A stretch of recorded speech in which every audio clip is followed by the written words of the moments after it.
Flammarion. Flammarion. Flammarion. Flammarion. Flammarion. Une rentrée littéraire. Une rentrée littéraire. Flammarion. Une rentrée littéraire. Victor Gestin, La Chaleur.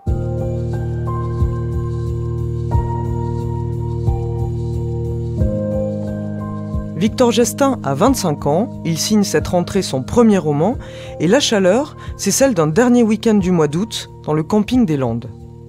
Une plage, un soleil écrasant, et un garçon de 17 ans, Léonard, qui en regarde un autre, Oscar, s'étrangler sous ses yeux sans rien faire et sans comprendre son geste. Alors on pense à L'étranger de Camus, mais l'absurdité du geste camusien, philosophique, existentiel, prend ici un autre tour. L'étrangeté, c'est celle de l'adolescence et de la société du loisir, de l'adolescence et des dictates qui lui sont associés. Profite, jouis, amuse-toi, drague les filles, couche avec elles, sois viril, fais la fête. Léonard n'y arrive pas. C'est un premier roman court, tendu, au dialogue acéré et précis, un roman sur l'urgence, le désir et le dégoût. On écoute Emmanuel Noblet nous en lire un extrait. Léonard est sur la plage, non loin de l'endroit où il a enterré Oscar.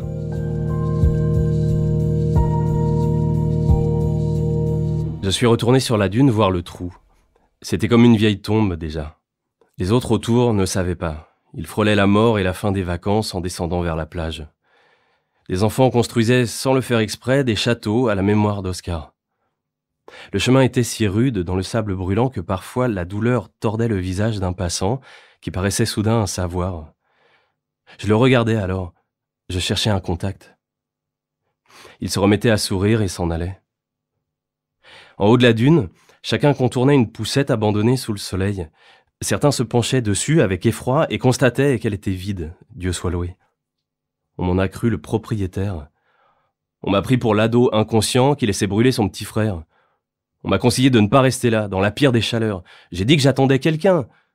C'était vrai. 2 heures et Luce reviendrait. Je m'y accrochais. C'était mon repère dans cette journée vide et lente. J'attendais. Et quand je n'en pouvais plus d'attendre, je voulais gratter le sable, révéler le trou aux yeux de tous afin d'en finir et qu'on m'emmène. Je me suis lassé. J'ai quitté la dune et j'ai tourné dans le camping pendant 1 heure, peut-être plus. Je remuais les lèvres sans parler. Les gens m'esquivaient. Le son des haut-parleurs était plus fort qu'avant. Je fermais les yeux pour moins entendre la musique qui se réverbérait sur les corps et les tentes comme la lumière sur la poussière des allées. Despacito, quiero desnudarte a besos despacito. Hé Léo, tu fous quoi? C'était Louis. J'étais sur le boulodrome. Des gens s'embrassaient partout, comme aux prémices d'une orgie. Je croyais halluciner, puis je me suis rappelé, c'était le Hot Colin Maillard. Comme chaque samedi, c'était écrit sur le programme à l'accueil. J'ai même pensé, pourquoi je me le suis pas rappelé? Pourquoi est-ce que j'ai marché jusqu'ici dans mon état un samedi, en plein milieu du Hot Colin Maillard? Tu fous quoi? Répétait Louis. Tu veux jouer? Les gens couraient, quelques-uns les yeux bandés devaient les attraper. S'ils réussissaient, ils pouvaient les embrasser. C'était torride et rigolard. On regardait en riant ces aveugles trébucher dans la poussière, sourire au vide, les mains tendues avec espoir devant tous ces baisers qui se refusaient, et tous ces désespérés qui se faisaient attraper exprès tant qu'on ne les voyait pas. Le lapin rose gueulait quelque part « Olé, olé, olé !» Ma tête s'est mise à bouillir. « Tu fous quoi ?» a répété Louis encore, plus fort. Tout le monde parlait très fort. Le lapin a surgi pour m'attacher un bandeau sur les yeux. Despacito, quiero desnudarte a besos despacito. Je me suis débattu.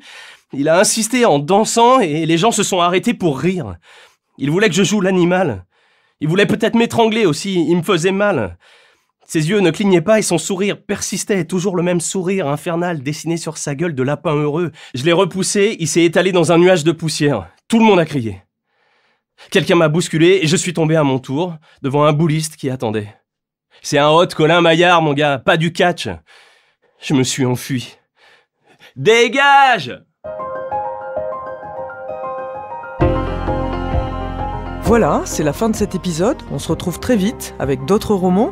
Ce podcast a été produit par Genre Idéal pour Flammarion. La musique est signée Florent Marché. Retrouvez toutes les informations sur les livres de la rentrée littéraire sur rentrée-littéraire-flammarion.com et sur les réseaux sociaux de Flammarion.